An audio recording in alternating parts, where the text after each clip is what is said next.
All right, we are officially live. What's going on, everybody? Thanks so much for tuning in. We got some good stories today.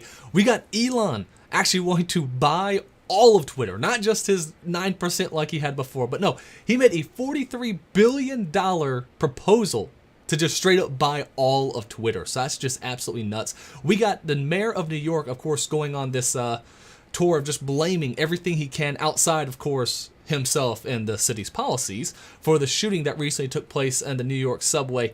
And his most recent attack venture has been to go against social media, because social media is, of course, to blame for what happened in New York, because obviously if it's social media's fault, it's happening everywhere else social media is available to. It's not just happening in these Democrat cities, right? Nah, we'll find out here in a second.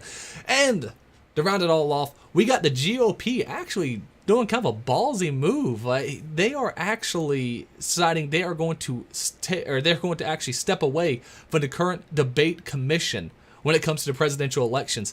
So obviously, you know, debates are usually controlled by a certain commission that's been kind of in charge of it all for about 3 decades now. But as we know, especially with the last election, they're definitely doing a couple things to help. Well, what's the word they use again? Fortify the elections, of course. You know, nothing else. They're just fortifying it to protect us from us. So we got some good stories involving that, but let's, you know, before we get too far with that, real quick, you know, if you actually enjoy content like this, listen, leave a like. It really does help a lot, especially with small channels like this. It really helps actually spread it out further and further. So a like actually, you know, very much appreciated. And of course, subscribe to the channel for more content. You know, we post clips from this show Monday through Wednesday. This show, of course, live every Thursday, 9 o'clock. And about maybe once a month, we post more of a long form type video on a weekend if we can. And we try to do about once a month for those videos, just because they take a bit more time to properly film. We try to do a bit more editing in them. Our recent one was on the Don't Say Gay bill, where we really just went through every aspect that the bill, you know, that was actually in the bill, and really broke it down the best we could. So of course, check out that video after this as well. But yeah, subscribe for more content like this. Now let's move right on over to this Elon Musk story. So Elon Musk offers to buy Twitter for $43 billion. Says it's the best and final offer. Best and final offer. I really like how he's just going straight out with it. Last week, Elon Musk became Twitter's largest shareholder. The Tesla and SpaceX CEO was going to join Twitter's board, then he wasn't. Now, the world's richest person is offering to buy the entire company for $43 billion in cash, according to regulatory filing dated Wednesday. I made an offer, Musk tweeted to his 81 million followers. Jesus, 81 million, good lord. I mean, I love you, Musk, but geez, 81 million, that's a lot. Musk said he believes in the promise of Twitter to be a platform for free speech, but does not have confidence in the management to fulfill that mission and thinks it needs to be transformed as a private company. Twitter has extraordinary potential. I will unlock it. You know, I love people like this. I love doers, right? People who, they don't just talk like I'm doing admittedly now, but who actually just get out there and actually follow through with what they want to do. They don't go, I wish I could do this. No, he just does it, right? I'm tired of people who sit there and say, I would like to do this, I would like to. Just do it, man. Just do it. I'm right now trying to, not sure if you can see it back there, but I'm right now trying to learn guitar. I mean, I've always wanted to learn it my entire life, and I never have till just recently, and it's going to take me a long time to get the hang of it, but I'm just going to do it, right? I'm just going to jump into it. I'm going to work as hard as I can and go from there. I love when people just say, you know what? I think it should be this. I will be the one to unlock it. I will be the one to actually bring Twitter to its full potential. I mean, that's a really bold and ballsy statement, and I absolutely love it. My offer is the best and final offer. If it is not accepted, I would need to reconsider my position as a shareholder, Musk continues. He holds more than 9% of Twitter shares, and some experts say if he were to sell his stakes, that could trigger a sharp sell-off. Man, it would. It would become a meme to sell stocks. It would become or not in general, just to sell Twitter. Anyone who has any stocks in Twitter who has all aligned with Elon will all say, yeah, screw it. He's obviously the best man for the job. Let's just if they aren't going to go with him, just sell. Just sell, sell, sell, sell, sell. It would be a massive sell-off. Not to mention, I mean, 9%, even if he's selling at a loss, the idea that that amount would get sold that quickly like that, that really does cause a cascading effect, even if you're not doing it for the meme, right? A lot of these people have triggers as to when things are going to sell and when things are going to buy. And a lot of them have like a stop loss, right? Where if it goes below a certain amount, it will immediately sell just to cut their losses. And I'm telling you, if he sells more than 9%, if he sells all 9%, it's going to trigger that for a lot of people who have investments in Twitter, which would be hysterical to see. And it wouldn't be the wrong move, right? I mean, here's the deal. Twitter is failing as a platform, right? Twitter was failing before Trump, and now that they banned Trump, as well as anyone who's actually interesting, they're failing again. And I'll also say this. I, for one, have been one saying that we probably do need some more regulations in place for social media. I do think, for the most part, even though, again, that's why I say I am very small L libertarian, even if that, right? I'm more of a constitutional conservative, I guess. I'm not sure exactly how I'd place myself, but I want as much freedom as it can be for private businesses. But at the same time, Twitter, Facebook, YouTube, as far as I can tell, they've become the new public square, and with new technology, I think new regulations are appropriate in that regard, as long as the regulations are done in a way to secure more freedoms for the people and not suppress the freedoms of people, right? That's kind of the big issue right there. It can't be suppressed, but to ensure our freedoms, I think there's a place for it. But I've been told constantly by a lot of my friends who are very hardcore libertarians, saying the market will correct itself. The market will correct itself. And credit where credit's due. This seems to be a case where the market is correcting itself. Elon is he's a private citizen coming in here, possibly changing the entire environment around big tech. And that's amazing. That's great. That's awesome to see. Now, I think there is some weirdness about the fact of we do kind of just have oligarchs when it comes to big tech. It's just that in this instance, the oligarch who will be above us will be one who's more benevolent than the others, right? I still kind of have a somewhat of an issue with it. But again, to my hardcore libertarian friends out there, it so far seems like y'all are probably right. It looks like the market's starting to have a hard correction here, where the pendulum's swaying this way too far, and now it's about swinging clear the other way to where it's full new ownership. Not just them making small changes, but possibly Musk taking full control and making a wide sweeping amount of changes all at one time. And listen, results are results. I'll celebrate it either way. Though I still think we might need some regulations on big tech, especially for Google and, well, YouTube here. Twitter confirmed it received the unsolicited offer from Musk and has said the board will carefully review the proposal and determine a course of action that it believes is in the best interest of the company and all Twitter stockholders. Musk offered over 54, of course it's a 420 at the end, isn't it?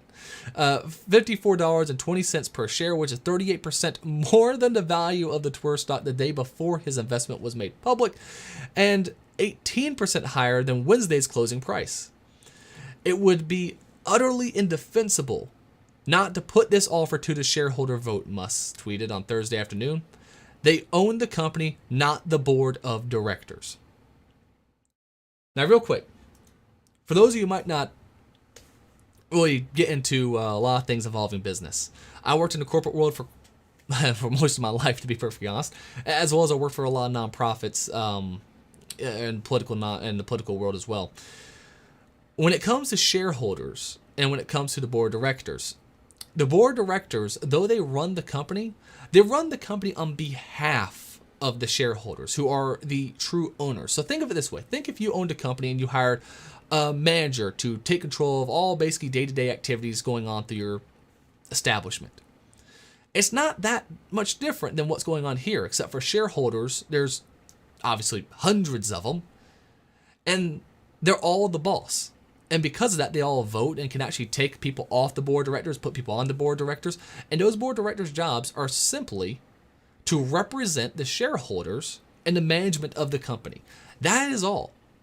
They're just taking care of the asset that is in the shareholders' ownership. The board of directors, though they can own a certain amount, obviously, someone who does own a company can be on the board of directors. But in cases like this, where it is a fully public company, the board of directors in this case do not own the company. Other people, everyone who's invested, if you have one share in Twitter, you are an owner of Twitter. You own one share. You are one of the owners who gets a say when it comes to what Twitter does to a certain degree. What the directors do is they just try to best represent you as the shareholder, as well as all the other shareholders in the system, to make sure, of course, y'all receive profits from the business itself. You know, they barely actually even really represent either the workers or the business. They more just represent you, right? They have to act in your best interest because that is their job. Their job is simply you've delegated that work to them to take care of and manage your company, right? Your company, not theirs, your company. So because of that, if they act outside of the interest of the shareholders, they now are held responsible. And there's some legal repercussions for that as well. So, or there can be legal repercussions for that as well. So Elon making this statement saying that, you know, it needs to go to a vote for the shareholders. I mean, that is, it's not a threat, but it's a smart thing to tweet out for everyone to see. Twitter stock closed down 1.35%. on Thursday, well below Musk's offer price, however, suggesting investors may be skeptical of the billionaire's bid. Sure, they're skeptical. Prince Alwaleed bin Talal of Saudi Arabia, a longtime Twitter shareholder, tweeted on Thursday Musk's offer doesn't come close to the company's intrinsic value. And he said he would reject it. Musk responded on Twitter by asking him, what are the kingdom's views on journalistic freedom of speech? And so here's the interesting thing. There's people at Twitter who were caught spying on people through Twitter for the Saudi Arabia government. Right? That happened. This person works within Saudi Arabia. Do they want Twitter to operate on a value system that's based among our values or their values? If Twitter's going to be operating within the United States of America, this is why I'm actually more in favor of regulating certain social media companies when they hit a certain level, because I think they become part of the public square at that point. But if you have all these investors who are from outside the country, as of course you're allowed to do, what value system is then in place in those businesses? So you have this person from Saudi Arabia who's not wrong when he says the value of Twitter is much higher than the asking price. The reality is the real value of Twitter is political control. They were able to stop. They were able to censor a truthful story about Biden and Hunter Biden's laptop, which we now know to be factual. They censored it days before the election. And of course, it's after the election that people go, oh, well, it turns out that was right. So, sorry, our bad. More of the fortifying of the election, of course. So, I don't know how much Elon Musk really cares about freedom of speech, but he's paying lip service, and I appreciate it.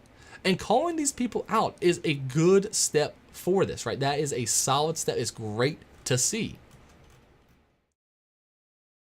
How much of Twitter does Kingdom own directly and indirectly? So Kingdom, mind you, I believe is the name of their name of the company. I don't know if that's directly associated with the Saudi Arabia government. I'm not sure on that one, but yeah, how much does it own directly, and what are the views on journalistic freedom of speech? That's just going right for it. But Musk's approach may open the door for other interested buyers who have their own design on Twitter, said Scott Kessler, analysis at a research firm Third Bridge. This is really perhaps the beginning of a process, and it's not necessarily going to start and end with Elon Musk. BS. It will start and end with Elon, whether it go through or not go through. No one else is going to buy Twitter to that extent. There isn't anyone, for one, who's even wealthy enough to probably be able to throw around that sort of money in the first place. He will be your best bid. Now you can turn it down or you can accept it. Now that it's all up in the air still. However, to say that, oh, this is the beginning of a process and other people are interested in it, you know, it's like when you go buy a house and they go, well, you know, this is a very popular area. You know, we have other people who are coming to look at this house just tomorrow. You know, tomorrow will be 2 more families coming to look at it. And then next week I got about 5 people booked to look at this house. BS. They don't got anyone to look at the house. Don't feel pressured. Bide your time, get the best price. Elon's being very just straightforward. This is my highest price I'm going to go. This is what I'm going to offer. We're not playing games. I'm buying this company. It is so fun to watch. I am loving that. As someone who really likes just the corporate world, I don't really like the corporate world. I despise the corporate world, which is why I love when I see just stuff like this happen to it, right? I despise the corporate world, so because of it, I love watching it crumble. I love watching them squirm. It's so great to see. You saw that, of course, with the meme stocks, when you saw companies like Citadel start freaking the hell out, and you're still seeing them freak out. They're just, man, oh boy, that's a whole nother discussion for another day. But this sort of stuff, I love watching it happen. It could not happen to better people, I'll say that. It'd be hard for any other bidders or consortium to engage or to emerge, and the Twitter board will be forced to likely accept this bid and or run an active process to sell Twitter, I've said. It's so great to see. So great to see. The takeover bid is the latest and twist in a wild 2 weeks for the billionaire on social media platform. On April 4th, Musk disclosed he'd been buying up Twitter shares and has become the largest individual shareholder. Earlier this week, Twitter shareholder filed a security fraud lawsuit against Musk, alleging his late disclosure of his stake cost investors money and saved Musk around $143 million. So again, they're trying to pull out all the stops. They really are. The Tesla CEO is both a prolific user of Twitter and a vocal critic, so his investment immediately sparked questions about his intentions. And the weeks before his stake became public, he had publicly questioned Twitter's commitment to free speech and mused about creating his own rival social network. Well, why create a rival when you can just buy them up? Why destroy your competition when you can just buy them? Makes more sense. And a lot less stressful, actually. The next day, Twitter CEO Parag Agrawal announced Musk must join the company's would join the company's board, and had agreed to limit how much more Tesla or Twitter stock he could buy. Both men said they look forward to working together on the company's future, but those plans quickly fell apart over the weekend. Musk notified Twitter he would not join the board after all. The decision that Agrawal described as for the best.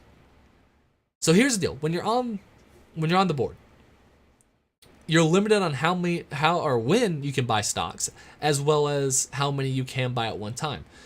This seems to be more of a way to make sure that he couldn't have any more control over Twitter. And I think when he realized that how little impact him being on the board would really have, Musk probably just stepped aside. He probably thought first, hey, I'll get on the board, introduce a couple of changes, because I know it works, obviously. And because they're businessmen, they'll listen to me and probably want to change for the better. They definitely do not. Parag Agrawal has consistently said that their values on what allowable speech is not in line with the First Amendment. He keeps saying that they're a worldwide network and must be held to a worldwide standard, not a United States standard. But the reality is, the only right standard is the United States standard. No other country on the face of the planet has a better standard when it comes to freedom of speech than we do, because no other country on the face of the planet has freedom of speech. You can be arrested for making certain comments in Canada, and the UK, and Scotland, and Ireland, and in France, and Germany, and of course Russia, and of course China, and Japan, and Korea. It doesn't matter where you go on this planet other than the United States. If you say something the government does not like, they will arrest you. The CEO of Twitter wants to abide by their standard, not the United States standard. So it doesn't surprise me at all that Musk sees this, sees what's happening on the board, and goes, screw it, I'm going to buy it all myself. So before his about face became public on Sunday night, Musk has spent much of the weekend tweeting suggestions, criticism, and jokes about Twitter. Is Twitter dying? He asked in one tweet, knowing that many of his most followed users, such as Barack Obama and Katy Perry, rarely tweet. And that is a very important factor here. People, the most popular people on Twitter don't tweet anymore. Twitter has become nothing more than an area for them.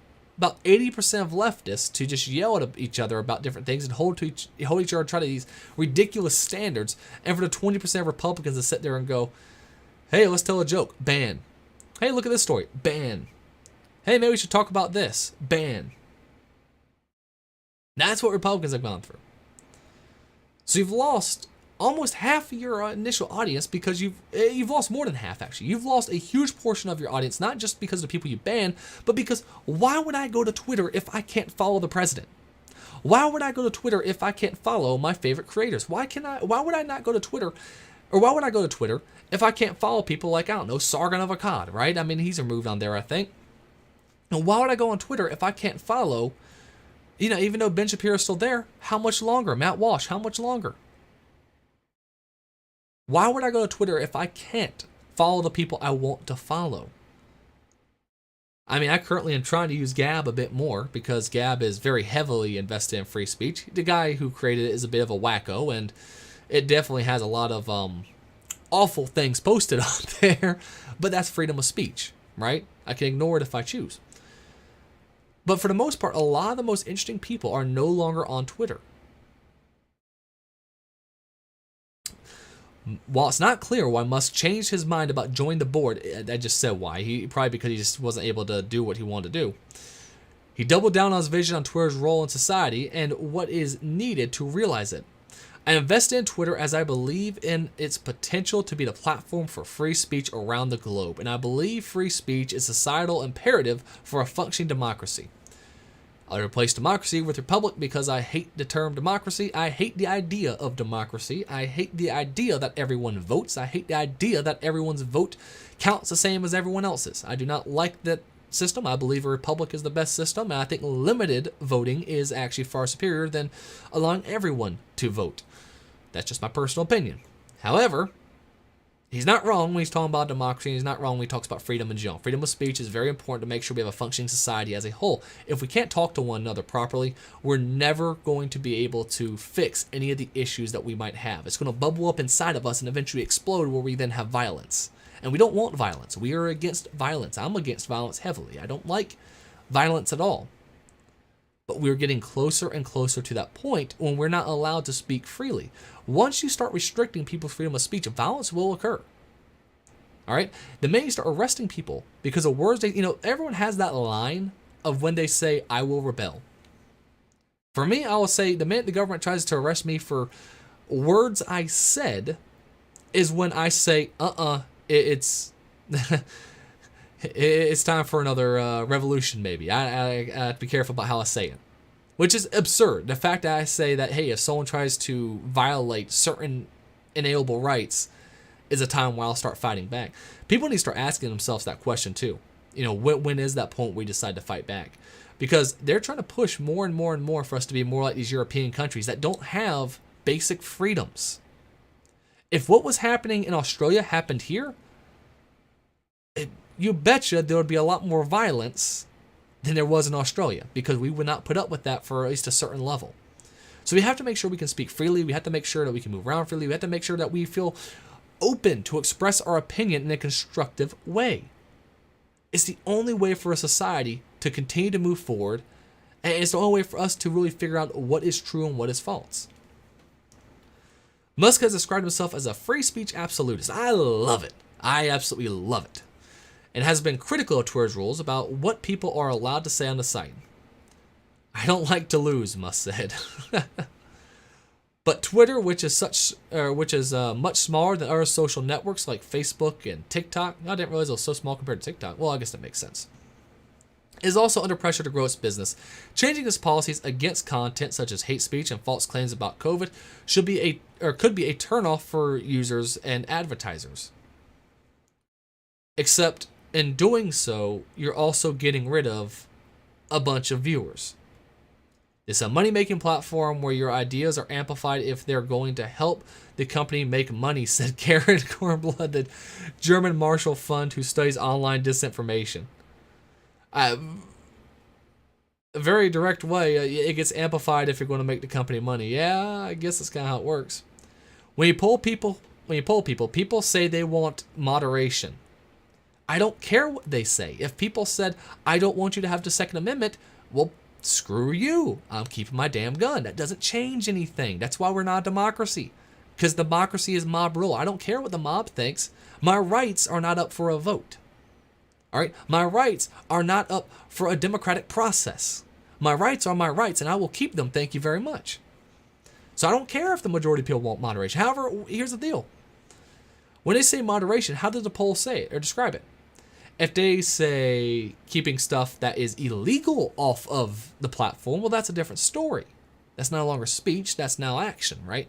If you post stuff that is harmful towards children, we'll say, you violated a law, and the possession of which is also a law, which means Twitter also has to clear their server of that information as well, which, mind you, they have not actually done. They have tons of child images all over Twitter, and they have not done a good enough job at getting rid of them.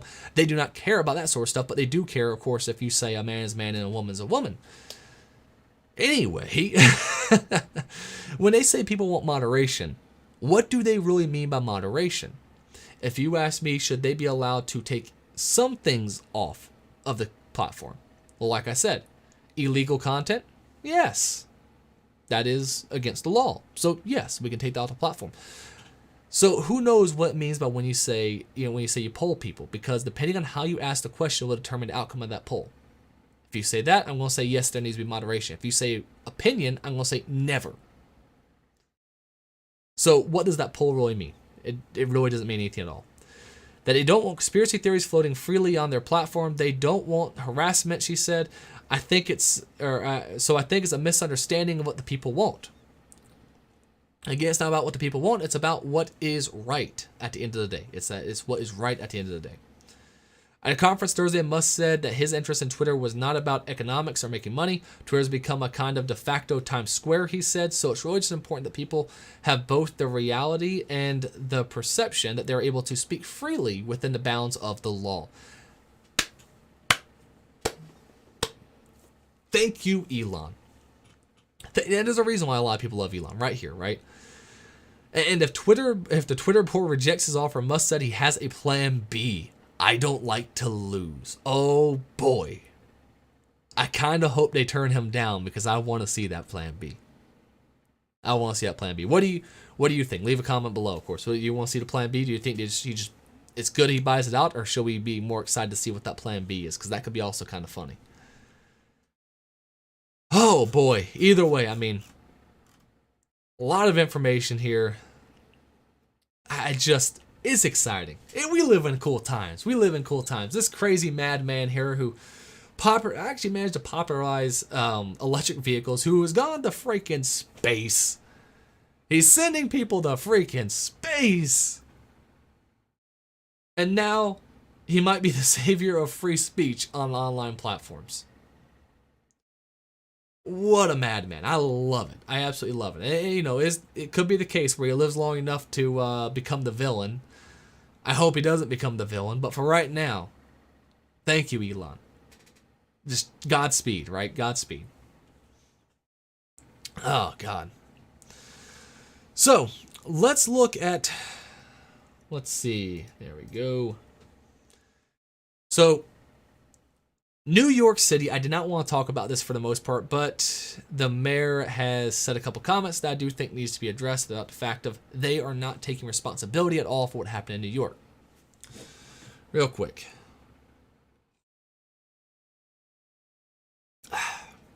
Needed that. I'm ranting too much. I'm gonna go over my time.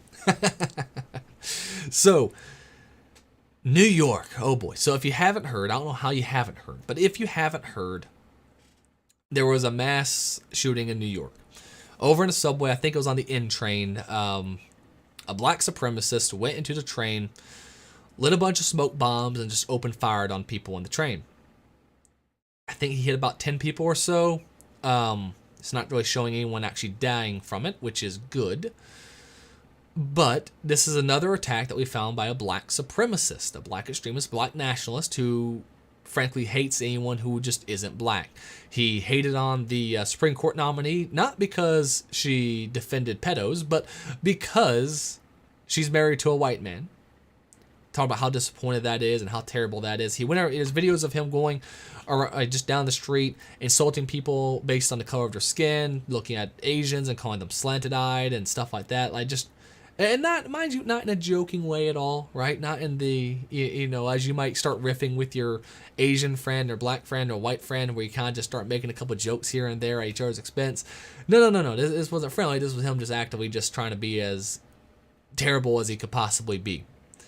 He has tons of videos that I wish I could show you, but unfortunately, he says the N-word way too much in those videos, and that would get me taken away because, well, I'm too pale for that sort of content to be allowed on YouTube. Mind you, though, where he posted these videos was YouTube. On YouTube, he was posting videos about how much he hated people of a different race, of how he talked about how they all need to die and how they need to be exterminated and how he wouldn't mind being the one to pull the trigger. Which, of course, he inevitably eventually did. They were allowed to stay on YouTube. I make a video saying how when I went to go vote, because we don't have ID laws in North Carolina, they gave me someone else's ballot. And I'm just going to leave it at that because if I go any more detail, they might give me another strike on the channel. I never once asserted that there was any problem with the election. I just simply said, I don't like the fact that because I didn't have because I didn't have to show my ID, they gave me someone else's ballot that said, here you go vote. I found that kind of disturbing. I got a strike on my channel for talking about that. He goes on his channel and rants about how he wants to kill people of a different race. No problem whatsoever. No problem whatsoever. I make a dumb video of the woman in Canada saying honk honk is akin to saying Hail Hitler, and then it jumps to a cut of Hitler giving a speech and a bunch of trucks going by all honking. I get another strike for hate speech. He actively says he wants to kill people of a different race, and yet he was allowed to be on YouTube, he was allowed to be on Twitter, he was allowed to be on Facebook. Never was he censored. Never was he censored. Now, there's a lot of things you could blame and find at fault that could have caused or could have actually, helped stop this incident. The fact this guy was on the FBI's watch list and they took him off the watch list and just kind of let him go about his day. The fact he has a lot of prior arrests in his record, which means he probably, frankly, should have been in jail even longer. But Mayor Adams, the great, they said, oh, he was going to be tough on crime, he'd be tough on crime. Adams says social media firms should have flagged the alleged subway shooter's vile rants. Now, I just said the same thing, except here's the thing. I'm not the mayor of New York. This is a deflection. So, we have this right here. Adams saying, no, they should have flagged his vile rants. Mayor Adams said Wednesday that social media firms should have flagged the behavior of the suspect. I thought they were trying to say something else there. The suspected in-train shooter Frank James by alerting law enforcement to his vile online rants before the terrifying attack. He was already on an FBI watch list. He was already on a watch list and was removed. They knew he was making these videos. The government already knew. This is why when people say, oh, if only we had a more extensive background check, we'd be able to stop these mass shooters. No! This guy was on a watch list. And openly spouting out this racist stuff. And we still weren't able to stop it. And you want to tell me a gun registration will actually stop it? No. No. What would have stopped this? What would have stopped this, for one, if he's on a watch list, keep on the damn watch list, especially when he's making videos like this. But another way is, I don't know, you fix the crime issue in New York. Stabbings have gone through the roof. Shootings have gone through the roof. People are being pushed in front of trains. Black supremacists are attacking Jews and Asians left and right through New York. And I can't even quote the actual crime statistics because, oh, what do you know? It could get you a strike on your channel because you might be asserting certain beliefs for talking about crime statistics. Yet the crime statistics do not lie. Right now, there's been a massive rise in black supremacist attacks, not just in New York, but around the country. You had the black supremacist attack over on the Christmas parade last December, where he went to about 99% white town and drove through a Christmas parade, killing multiple people. And what did the media do? They ran cover for him by saying, oh, it wasn't a black man who was driving who did the killings, it was an SUV. SUV crashed into a crowd of people. It did not crash. A black supremacist tried to go around and kill a bunch of white people. You had the shooting of a mayor candidate, I believe, over in Louisville. Why was he shot? Oh, because he's Jewish. Who shot him? A black supremacist. A person who was part of the Nation of Islam, I believe. Which, I mean, in itself, should about be registered as a terrorist group. All three of these people, actually, one thing they have in common is a love for people like Louis Farrakhan, right? So we're not allowed to, or the media at least, doesn't at all talk about these issues, about what's happening right now with black supremacy. And guess what this is going to create? This is going to create a society where we start looking at race more and more and more, and I don't like that. I don't feel comfortable with that. All right? I don't like the fact that we're having to point out that there are racists going around trying to kill people based on the color of their skin. Because guess what? It has happened. There's plenty of white people who've done it too, right? Yeah, you look at the church shooting where the racist white guy went through and shot a bunch of black people at church. Listen, it's on both sides to a certain degree, but only one side ever gets talked about. Only one side ever gets punished. Only one side is ever accused day in and day out. What we should be doing is criticizing any form of this Marxist ideology, of this idea that we can actually separate people on characteristics that really don't mean a damn thing, right? The whole idea going around Marxism is you have to create some sort of class struggle. And what the critical race theorists have discovered when you read people like Robert DiAngelo, I think I have the book right here behind, right behind my camera, unfortunately. So this is the book Critical Race Theory. I'll hold it actually about right here. That actually goes into detail, and this is their works, this is their writing on what they believe. It's been called a little bit like the Bible of critical race theory. I'm going to actually, a couple things to say, so I want to say here. So, right here. So, in the book, one thing they talk about is the idea that in Marxist ideology, they realized that they could separate people based on class. But in the American context, the best way to separate people, to create this division, is based on race, because, of course, our admittedly bad racial history. In this book, they talk about the idea that the only way to fix past discrimination is with future discrimination. The only way to fix, let me say again, the only way to fix past discrimination is through future discrimination. Here's the deal. Discrimination was not evil because it affected black people. It was evil because it's discrimination based on race. Discrimination based on race is evil in itself. It's not evil because of the results that came from it. It's an evil idea by its very nature. So to say we're going to then use this evil idea then for good is absolutely moronic, but they don't look at it this way. They look at it as how can they gain power? How can they gain power over the system?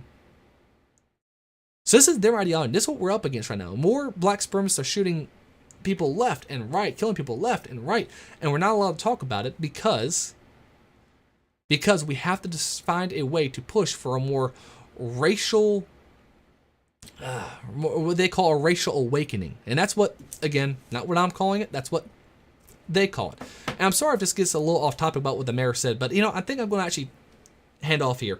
So obviously the mayor just trying to push blame outside the city, but I actually kind of really want to hit this point here instead, because I think this is actually really important.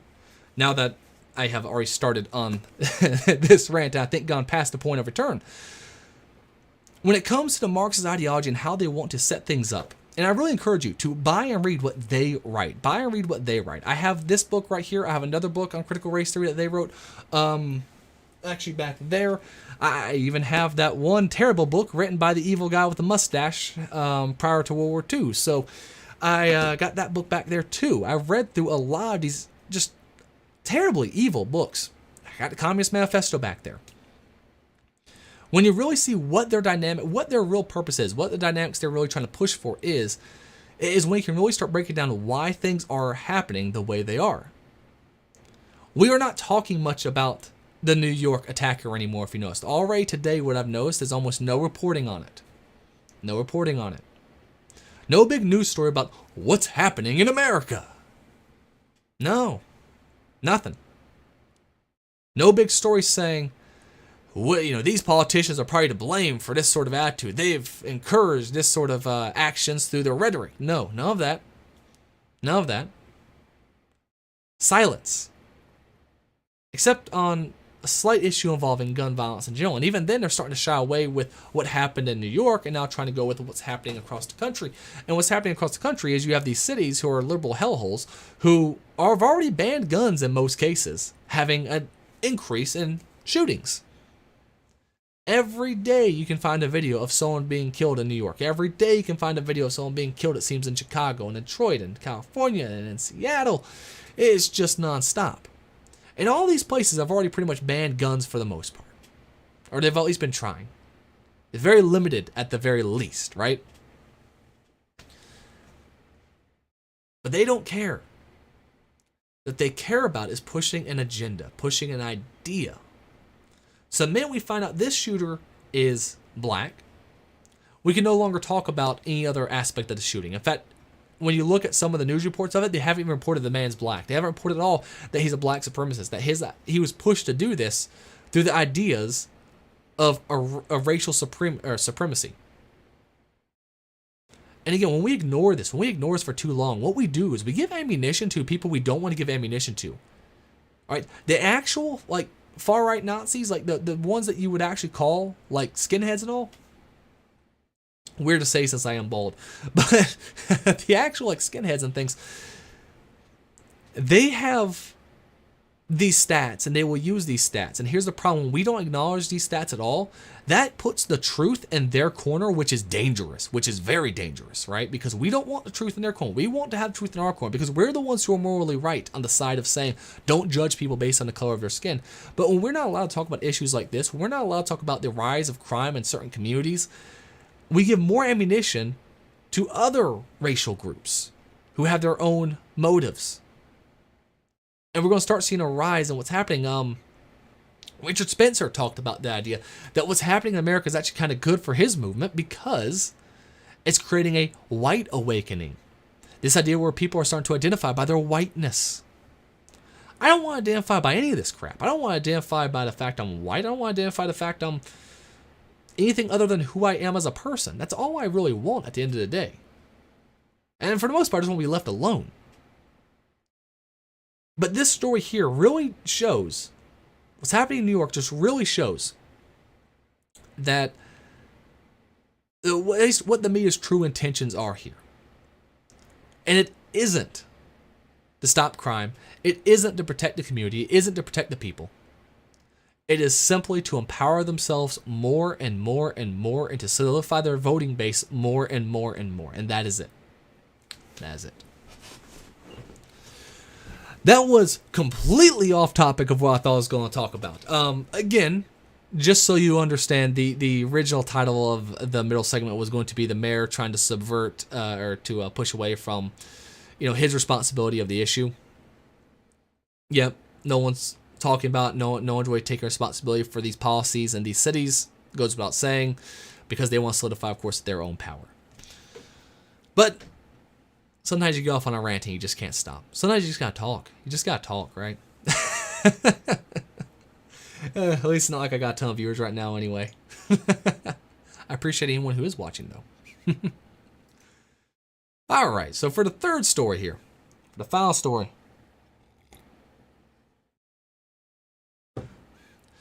The RNC is pulling out of the debate. Let's see. Here we go. The RNC pulls out of the debate commission claiming pro-Biden bias ahead of 2024. And damn it if they aren't good for doing this. Everyone's saying the RNC, oh, look at them. They're running away. No, they're not running away. They still want to have the debates. They just want to have a different commission handling it. Mind you, there was multiple issues with the last debates, right? For one, the moderators tried to correct Trump when he said that Hunter Biden had dealings in Ukraine, which we now know to be true, yet the moderator was the one trying to correct him on that. Not Biden, the moderator. That's a big no-no. The fact that a bunch of moderators, or the moderators for the event, were former Biden staffers. How was that allowed? How about the fact that the debates didn't even happen until after almost half the country had started voting? 24 states had already started voting when the first debate had happened. They delayed it.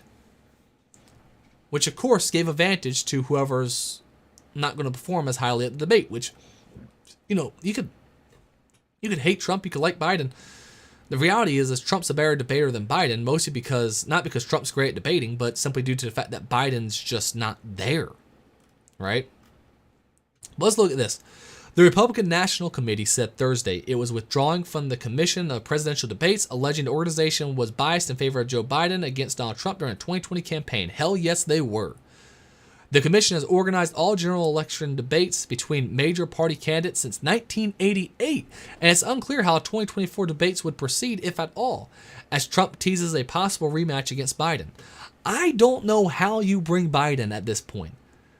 The man is a walking, he's the Crypt Keeper's dad at this point, right? I mean, he is old. He is just, I mean, Trump's old too, but Trump's always spry. Biden, I mean, his eyes are like all sunken in, the face peeling back, like he looks almost like he's a skeleton there. I mean, I don't know how he would, if Biden got in office in 2024, he would not live to see the end of his second term. Let's be honest, right?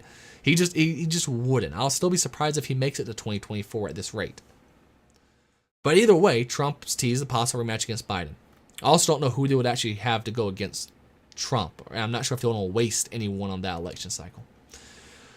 RNC chairwoman Ronald McDaniel vowed her organization would find newer, better debate platforms to ensure that future nominees will not be forced to go through the biased CPD in order to make their case to the American people. McDaniel claimed the commission has refused to enact simple and common sense reform to help ensure fair debates, including hosting debates before voting begins and selecting moderators who have never worked for a candidate on the debate stage. How is this controversial? How in the hell is it controversial to say the debate should probably happen before the people vote? You know, debate should probably not have people, moderating who have worked for one of the candidates. How is this controversial? If they were not willing to even make those small changes, then thank you for leaving it. Thank you, Republicans, for starting to grow at least a small spine. Like, you're still not there. Like, you still have some issues back there, but you're starting to grow a spine, and I do appreciate it. I do appreciate it. That was a reference to the commission's selection of then C-SPAN host and former Biden intern Steve Scully to host the second 2020 debate, which was later canceled after Trump contracted COVID-19 and refused to appear remotely. Why would he have appeared remotely? I don't know. That would have been a really stupid idea on Trump's part. Remote just does not work, all right? You need to be face-to-face when doing a debate. You can't have a conversation or a debate over the phone. It's just stupid. It's absolutely idiotic. The Trump campaign also took issue with the schedule of debates in 2020, wanting them to be held before the start of mail-in voting period. All of the humanity. They wanted to vote before the election started. Or they wanted to do the debates before the election started. How terrible. How terrible of them. The GOP's release also accused the commission of making unilateral changes to previously agreed upon debate formats and conditions, and need to re-say that. Formats and conditions in some cases without even notifying the candidates. An apparent reference to the mute button announced by organizers after Trump interrupted Biden to press him on his son's overseas business ventures in the first 2020 debate. That's right. The minute he started bringing up what Hunter Biden was doing and how it's connected to Joe Biden and how we all knew it and how it's now basically been proven, they muted him. Now, Biden was still pretty much allowed to speak over Trump at times when he was awake, right? Let's face it, speaking over your opponent is a tact in debates. It must be done very carefully because you can come across as an asshole. However, Trump was known to be an asshole already, so it didn't do him much harm when he spoke over Biden, which made it a smart strategy. But here's the thing. If Biden couldn't handle that in an appropriate manner, that's on Biden. You're going to be the leader of the free world, yet you can't handle someone talking over you? You must learn how to react in such a way that makes you out to look like the good guy when they're talking over you. All right, that's the important lesson here. All right, if you can't even handle that, you have no business in politics at all. You have no business even running a damn thing. It's a very simple thing to handle for the most part. I've had to handle it before when having certain debates while working for nonprofit groups with people who I've gone to events with. And it was pretty simple. You let them tire themselves out and you make them look like the fool. You turn it around because you have facts on your side, don't you? If you have facts on your side, when they start talking over you, you can then disprove everything they said and then hit them right back. And then you talk over them a little bit. And it goes back and forth till one person finally just gives up, right? And of course, you don't really see anyone give up so much on a professional debate stage like that. But it's pretty clear who the winner is. So talking over people, it's part of debates, all right? If you can't handle that, you have no business being president. He doesn't have any business being president of the United States, though, so I guess that kind of makes sense. And again, the fact they did it mostly when he was talking about the overseas business ventures of his son, which now we know connects directly to Biden. They muted him. The RNC said the commission, which includes members of both parties, failed to maintain the organization's strict nonpartisanship, with the majority of its board members publicly disparaging the Republican nominee. Republicans on the commission, 9-member board included former Senator Olympia Snowe of Maine, who said in 2016 Trump was hurting our Republican brand and urged the 45th president to resign from office after the Capitol riot. You know what? Real quick, I'm starting to notice more and more publications are doing this. They're actually calling it the Capitol riot, not the insurrection. New York Post has always been decent about this overall, but there's been a couple articles where even they said insurrection, and I'm noticing this also when it comes to, there was a CNN article I saw where they called it the Capitol riot and not insurrection, so it's actually somewhat good to see. They might finally be separating from that narrative, at least just a little bit. So the commission did not immediately respond to a request for comment. Now, obviously,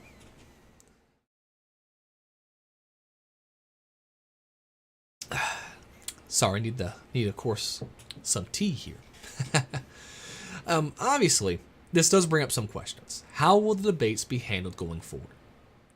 Without the debate commission actually be setting this stuff up, we do have to wonder, how will they come to agreement? Now, at this point, it could be an agreement between just two parties, or even do just both the political campaigns in general.